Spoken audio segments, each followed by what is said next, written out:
Maintenant que nos portiques sont assemblés, le portique du X avec le Z, on va pouvoir passer à l'assemblage de la structure au sens plus large. Et la première étape, ça va être d'assembler l'axe X, donc avec un portique Y de chaque côté, et bien sûr l'axe X et son Z enfilé sur le portique. Donc pour ça, on va avoir besoin d'un profilé Maker Slide wide, donc il fait 10 mm pour l'Oris 3X1000. Notez que sur le Maker Slide, vous avez deux faces pleines, ok, c'est-à-dire sans rainure, et deux faces avec rainure. Donc le positionnement des rainures qu'on voit ici va être important sur les étapes qui viennent. Donc pour cette étape, on est page 35 du manuel. On a besoin donc d'un Maker Slide 1000. On a besoin d'un profilé, ce qu'on appelle 20-20 parce qu'il fait 20 mm par 20 mm de longueur 1000 mm. Notez qu'il est taraudé de part et d'autre.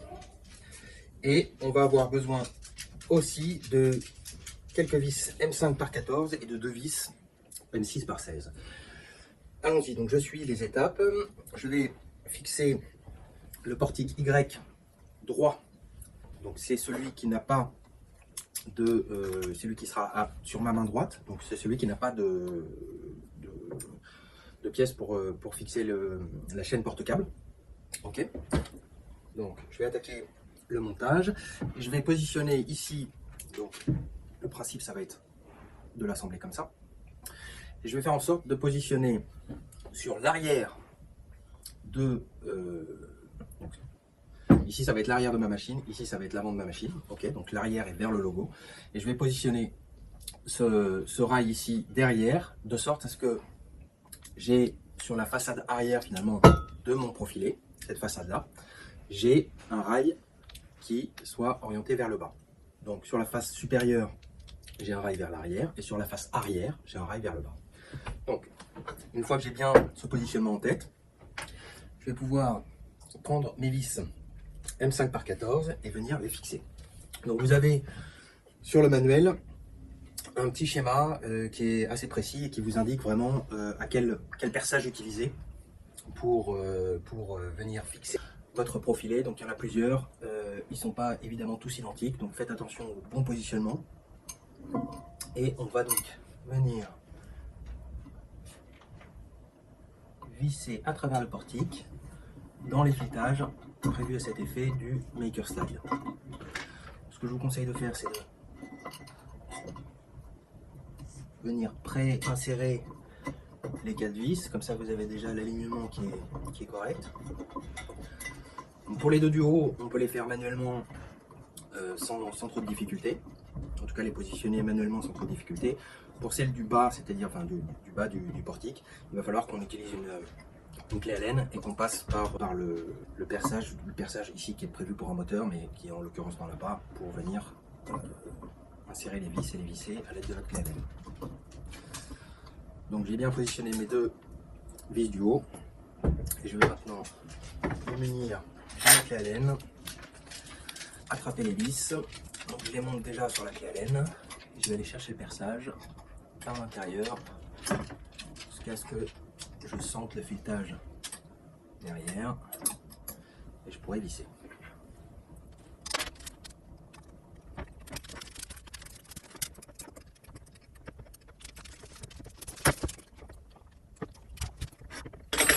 Ok, donc j'ai un côté, un des portiques Y qui est installé. Encore une fois, je me suis débrouillé. Donc ici, c'est la partie avant de la machine, là où il y aura les moteurs. La partie où on voit le logo de la wasteboard va être ce qu'on appelle l'arrière de la machine, c'est-à-dire orienté vers le mur. Et notez que dans son orientation finale, j'aurai donc bien ce rail supérieur qui est vers l'arrière. Et au niveau de la façade, la face arrière donc du profilé, j'ai bien un rail en bas. C'est important puisque ce rail va nous permettre de venir fixer la butée du limit switch. Et il faut donc qu'il soit positionné précisément à cet endroit. Une fois que j'ai monté mon premier profilé Y, je vais pouvoir insérer mon portique X, okay, donc, qui a été préparé. Pour rappel, comme pour tous les portiques, on a des écrous excentriques qui servent au serrage des roues sur le profilé. Donc en fonction de comment je tourne cet écrou excentrique, la roue va avoir tendance à se lever ou à se baisser. Okay, et pour une insertion facile, eh bien, il faut que mes divots, donc ce sont un petit marquage sur une des faces de l'hexagone de l'écrou, il faut que le divot pointe à l'opposé du portique. Donc là, en l'occurrence, le portique va venir entre les roues ici. Donc il faut que mon divot pointe vers le bas. Et quand il pointe vers le bas, ça me garantit que l'espacement entre les deux rangées de roues est le plus grand possible, ce qui va me permettre d'insérer facilement le profilé. Donc je fais cette vérification en amont, et une fois que c'est fait, je vais pouvoir insérer l'axe X. Évidemment, il y a deux façons de l'insérer, hein. Une seule est la bonne, puisque il faut vous rappeler qu'en fonction de la façon dont vous avez présenté ici le profilé, donc on a dit que ça c'était le Y droit, ok, donc finalement il va aller dans ce sens-là, d'accord, avec l'arrière de ma machine ici et l'avant ici. Il faudra donc que je positionne mon porte-outil vers l'avant, hein.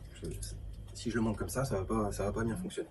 Donc je présente mon portique après avoir réfléchi un peu à la bonne direction, et je vais tranquillement venir faire rouler les roues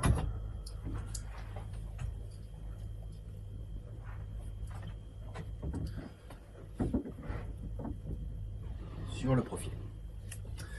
Ok, donc on a bien avancé. Il ne reste plus maintenant qu'à faire deux choses.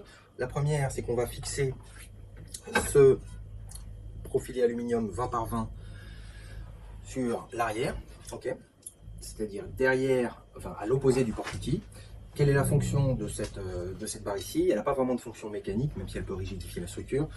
Elle est surtout ici pour nous donner un point d'accroche pour notre chaîne porte-câble. Okay, pour avoir une gestion propre des câblages, et surtout qu'on n'ait pas de risques qui viennent entraver le bon fonctionnement de la machine en se tendant de façon inopportune. Donc, comme je l'ai fait pour le Maker Slide, je vais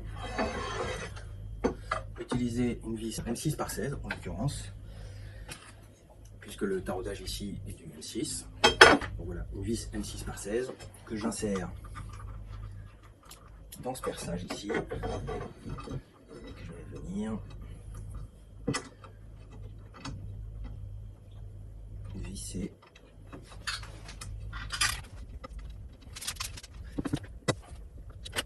Donc une fois que la vis M6 est bien insérée, je vais appliquer un serrage raisonnable.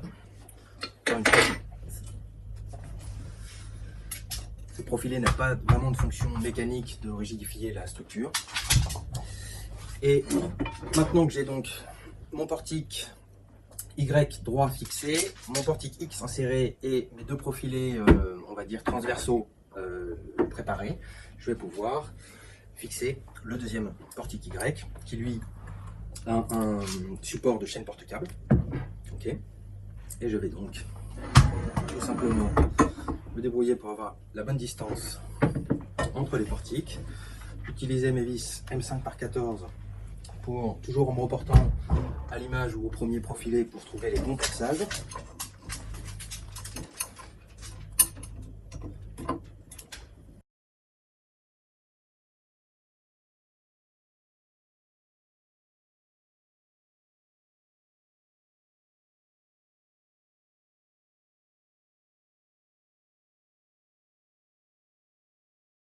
Ok, donc le résultat final de notre axe X assemblé va donner ça. Donc là vous avez la face avant de l'axe, ok, sur lequel va venir le porte-outil, et sur la face arrière vous avez donc, important de vérifier que vous avez bien un rail ici orienté vers le bas, hein, sur l'arrière, puisqu'en fait la limite, la butée de limite de l'axe X va venir ici. D'accord, c'est-à-dire qu'il y a une vis qui va dépasser, et on peut voir par rapport au limit switch ici qu'il faut bien qu'il y ait ce positionnement là pour que quand le portique arrive en butée, eh bien le roller du limit switch vienne buter sur la vis. Évidemment, si vous avez positionné le rail ici, vous voyez bien que ça ne peut pas fonctionner.